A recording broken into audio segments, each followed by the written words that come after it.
This is Charlotte Kendrick from the Faculty Development Committee, and I'm here today to present to you on the general guidelines for facilitators for All Professions Day in the Student Clinic.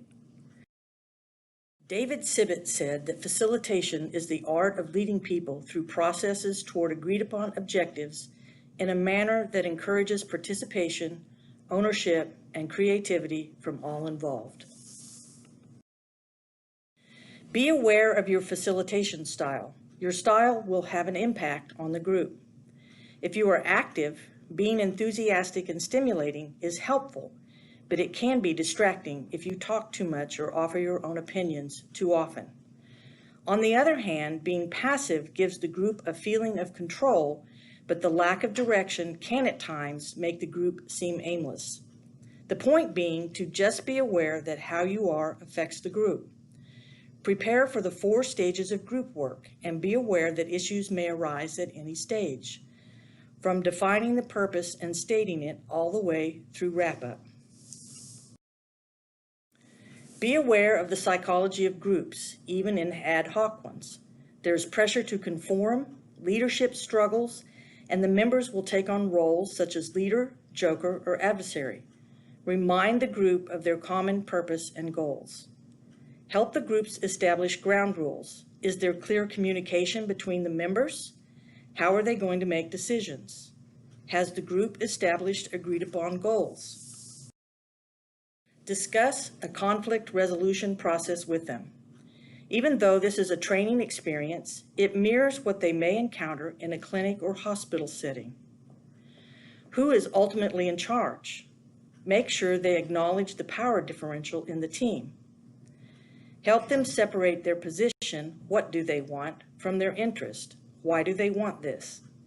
Remind them that the purpose of a medical team is to provide the best care for the patient, and the longer it takes to resolve any issue may result in poor patient care or a patient safety issue. Examine your own communication skills and model active listening skills. Make good eye contact and reflect back what was said.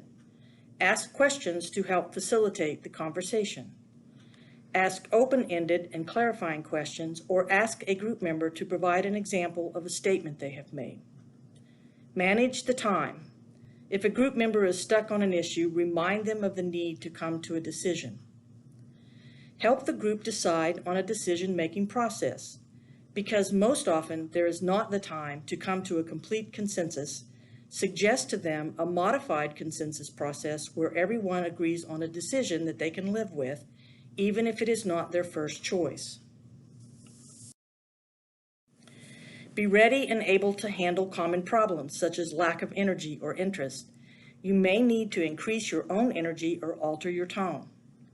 Be ready and able to handle difficult individual behaviors. If someone is dominating the discussion, remind them that there is a time limit and that we need to hear from others. If someone isn't participating, call them by name and ask their thoughts, especially if it is an area they are knowledgeable about. If side conversations are persistent, invite them to share what they are talking about. Be mindful of everybody's body language. It can give you insight to what is going on before it becomes a real issue. For example, if someone is rubbing their nose or has their hand over their mouth, they may be unsure about what is being said. Or neck rubbing may indicate discomfort with what is being said. Arms folded may indicate that they have negative feelings about what is being discussed. Just be aware of their whole body. Be authentic. You are there to help the students lead themselves. Be confident. Students may know more about their areas of study, but you know more about facilitating. Be calm and trustworthy. Be aware of what kind of presence you bring to the situation. If you are authentic, confident, and calm, it will help the students be that way as well. And oh, by the way, you have to do all of this really fast. Refer to Group Facilitation General Guidelines in your packet for more details. And if you have further interest, the resources have been included on the last slide. Thank you.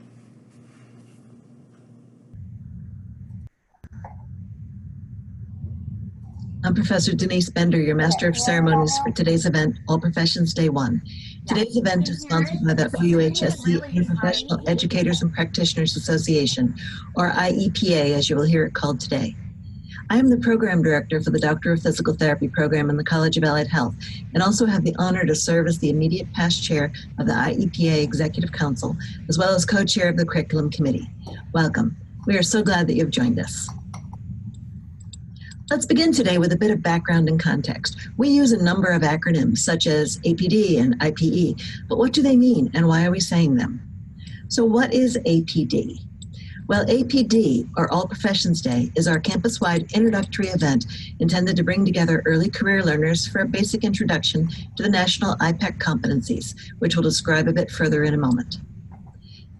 The reason we hold this event, beyond providing an opportunity to learn the IPEC competencies and have a chance to practice them, is to give our new students an early start so you can begin integrating the basic concepts of teamwork into your classrooms, labs, and clinics. We generally hold this activity within the first month of the fall semester. Due to COVID, we pushed this back to November. As a first-year experience, APD is part of a much larger interprofessional movement on campus.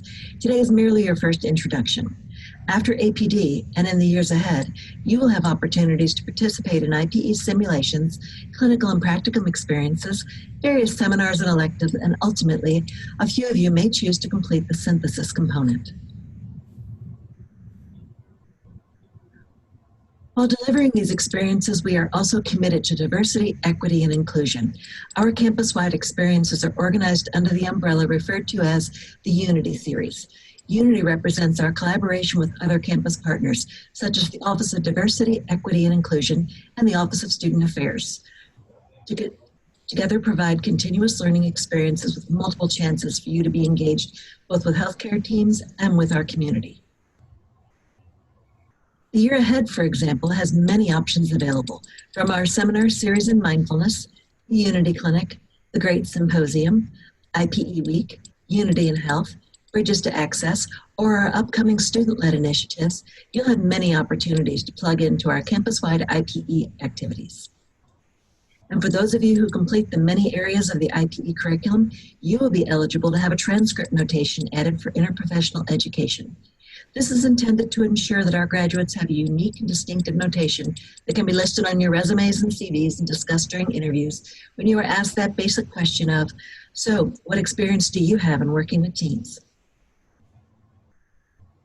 In today's session, we will introduce the IPEC competencies and provide time to explore the first two competencies of roles and responsibilities and team communication.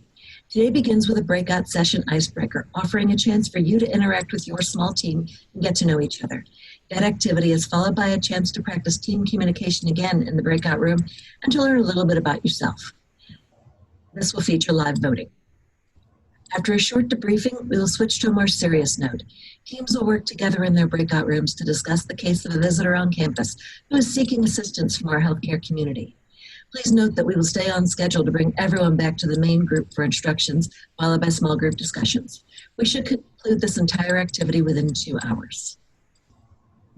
So let's begin by introducing these competencies that I just explained we will discuss this morning. Let's begin with a few definitions. What is IPE? In 2010, the World Health Organization issued a framework for action on the interprofessional education and collaborative practice. As part of an international mission to improve health outcomes, the WHO suggested that we can improve many aspects of health if we improve collaboration among providers at the very beginning during their education.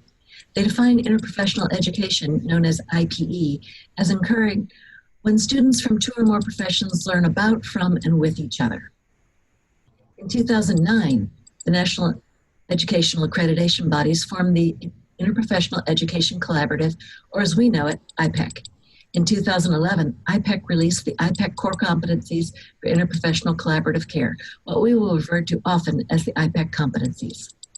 The competencies were intended to guide educational programs such as ours in moving beyond profession-specific educational efforts to engage students of different professions together in interactive learning with each other. There are 4 core competencies: roles and responsibilities, communication, values and ethics, and teams and teamwork. The first competency we will review today is roles and responsibilities. On the screen, you will see this defined as using the knowledge of one's own role and those of other professions to appropriately assess and address the healthcare needs of patients and to promote and advance the health of populations. Many of you are embarking on a new career opportunity where you know you will work side by side with other professionals across campus. Yet your training, the day-to-day matters of mastering your professional content, preparing for exams and certifications, practicing in the office, clinic, or community, that work is often only done with others in your own professions. Nursing students are in class with other nursing students, social work students with other social workers. The intent of roles and responsibilities as an interprofessional competencies is to highlight the importance of learning from, with, and about each other in this environment where we are still very much siloed. We will have a chance to learn more about each other's roles and responsibilities while we perform our icebreaker activity. Our second competency is communication. This is defined as communicate with patients, families, communities, and professionals in health and other fields in a responsive and responsible manner that supports a team approach for the promotion and maintenance of health and the prevention of treatment of disease. By improving communication across disciplines in healthcare environment, it is believed that a team can provide safer, higher quality, more accessible, patient-centered, and improved population health outcomes. While each of our programs focuses on professional communication, today, we will practice communication between disciplines. We will practice team communication when we explore our own social styles and in the case study of Irene Eakin. That leaves us with two remaining IPAC competencies. We will explore these two remaining competencies further at All Professions Day 2 on February 26, 2021. At that event, we will review values and ethics and interprofessional teams and teamwork. As we begin our next activities, we ask you to work in small teams in the breakout sessions. We all have a responsibility to the team, to the patient, to their families, and to the community to ensure that we are communicating well and providing the safest delivery of care and acting with the best ethical approaches at all times. During the next team activity, we challenge you to consider: what are the characteristics of a high-functioning team? And are we a high-functioning team? How does the team identify and engage necessary members? Did we identify and engage the necessary members while performing our task? How can a working team build upon the members' knowledge? And did our team build upon each member's knowledge to achieve our desired outcome? We will now begin our interprofessional roles and responsibilities activity. Student feedback from previous years consistently rates this activity as the highlight of their APD experience. This entertaining activity is a chance for teammates to introduce themselves, network, and to learn more about the other health professionals on your team. During this activity, students will answer questions about their roles and responsibility. So, how will this activity work? Shortly, we will activate your breakout rooms. If the technology works as designed, you should be placed in a small group with a team facilitator. The facilitator will share the screen using their handout labeled Roles and Responsibilities that has 5 questions on it. You will start with one team member answering the questions and then go around the team. It generally takes each team member about 2 minutes to answer the questions. Please use the chat box to share your email address with your teammates. The facilitator will keep time and there will be an alert when we are closing in on the time.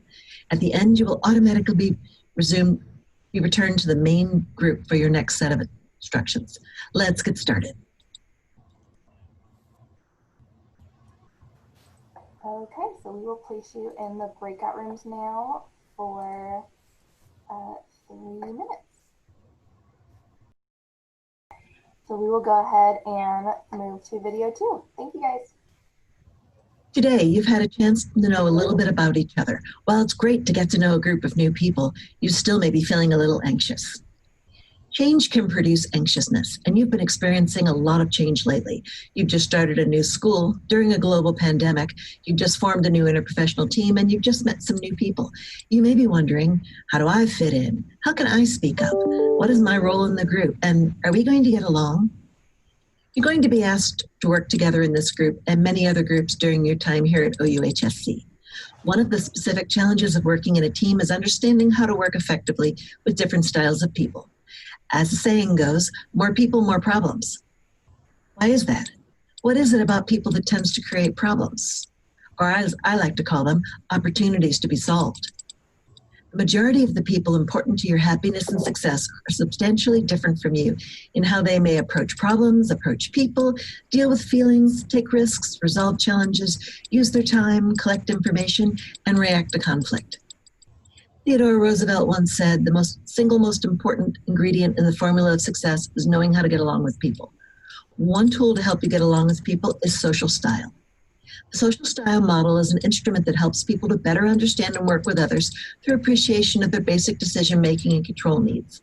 Years of research have shown that people fall into one of the 4 social styles, each with a preferred way of acting, thinking, making decisions, and reacting to others. Pinpointing an individual's social style helps them understand their verbal and nonverbal communication tendencies, as well as how they are perceived by other social styles. An individual not only better understands how their behavior is perceived, but also how this affects every interaction. Social style is a practical and proven solution to common relationship challenges, and it is easy to understand and apply. In a moment, we'll ask you to complete the social style questionnaire. There are 30 items in the assessment. For each item, you're picking the degree to which you align with each option. Sometimes you might feel torn between both options, but pick the one that most often describes you. After you complete all 30 items, the worksheet will average your assertiveness and responsiveness score. Use the grid on page 2 of the PDF to gather your averages. This box corresponds to your social style. 2 important points. Complete the social style as if it was being completed by others who know you. Try to guess how your family and friends would describe your behavior for each item. And number 2, don't overthink it. Go with your initial gut response. After 5 minutes, we'll activate the poll. This poll is anonymous, but will track the results on the screen for everyone to see. At the link in the chat with the quiz, you will find the social styles grid. The social style model is based on 2 behavioral continuums, assertiveness and emotiveness. These continuums combine to form the 4 social styles. These are drivers, expressives, amiables, analyticals. After the poll is complete, we'll resume our small group breakout rooms where we'll provide time to discuss the results. Faculty facilitators have guided questions to assist with the team communication.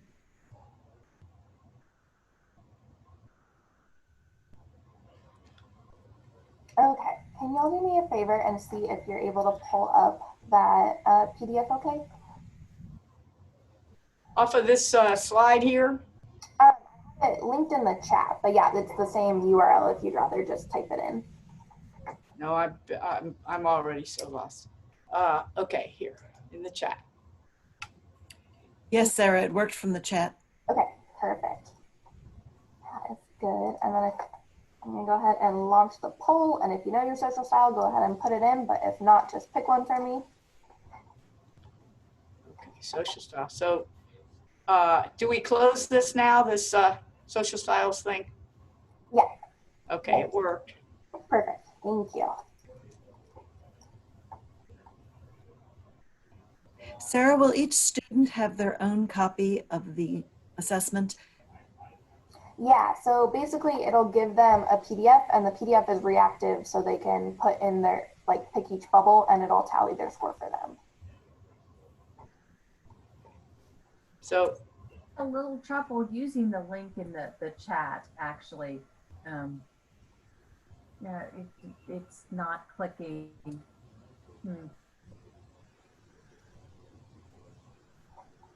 Okay. That's good to know. Thank you, Ellen.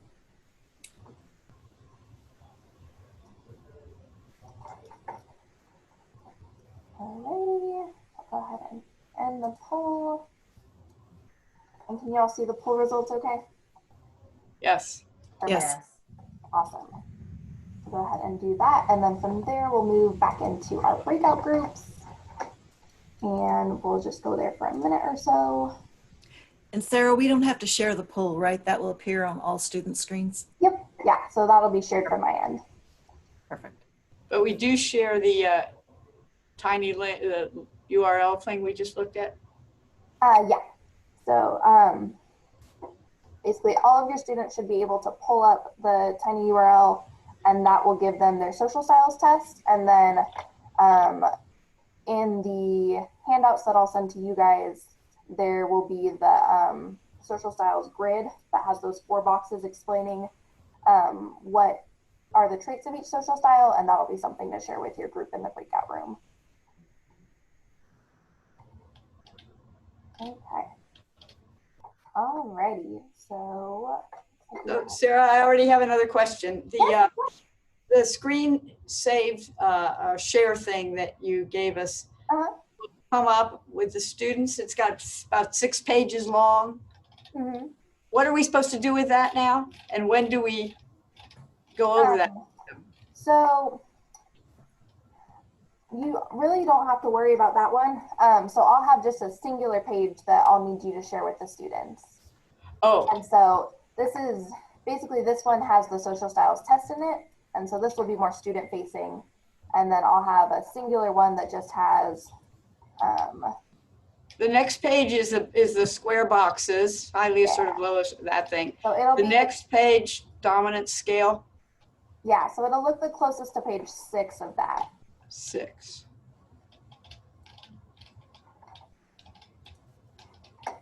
Which is style summary? Yes.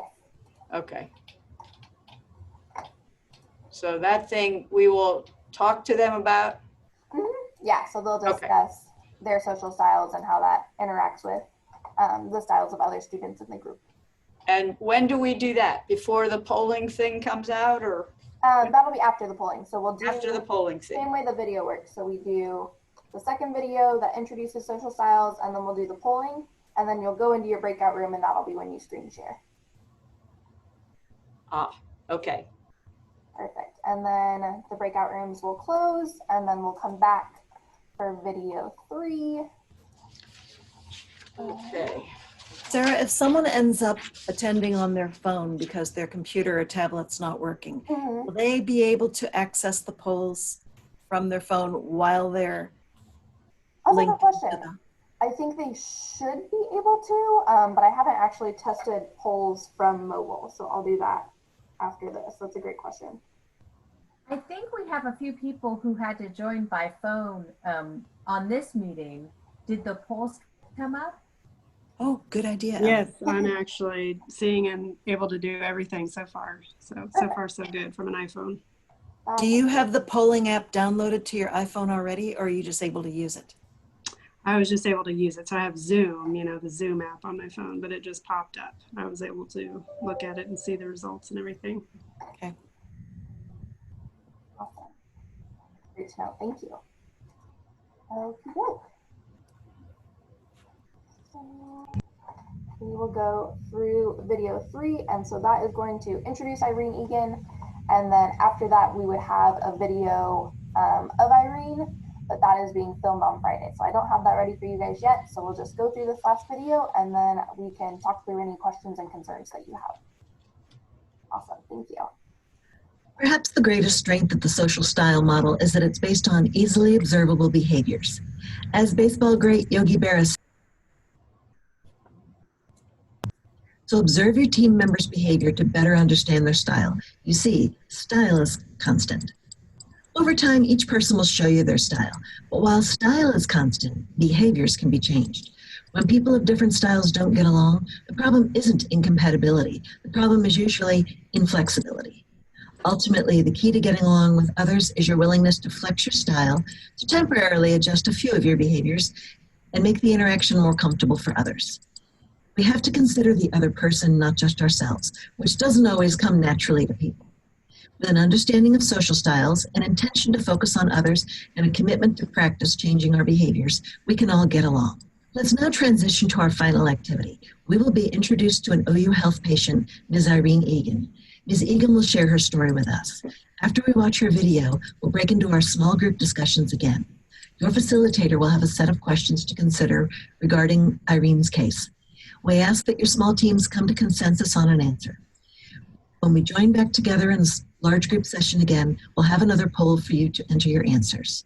Now, let's meet Ms. Irene Egan.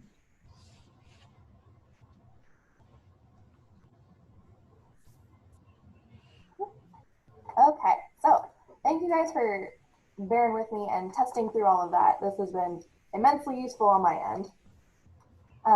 So since I want to make use of your time, we have about a half hour left in the meeting, so no rush there. Do you guys have questions, concerns, anything you want to talk through, anything, if you have any thing that you picked up just in teaching Zoom lessons that you would like to make sure that we're aware of, that would be awesome. I think it might be helpful.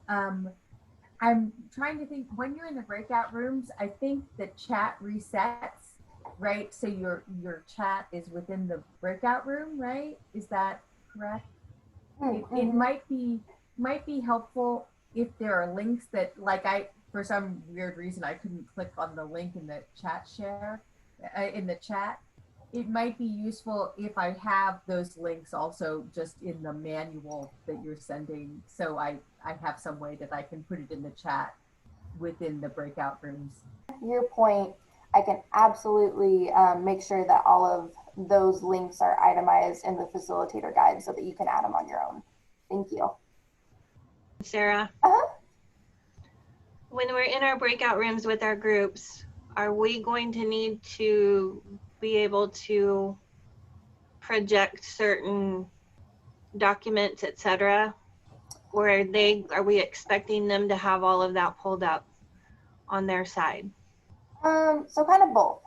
So I will give the students all access to that same Google Drive so they can pull it up on their own. But if you are comfortable with screen sharing, I think it would be easiest if each facilitator can screen share like the singular handout that has all the questions on it. Okay, because I think that will promote better engagement. The only concern I have with that is we have to make sure that all of us have the ability to share, because I know you have to give us permission to do that.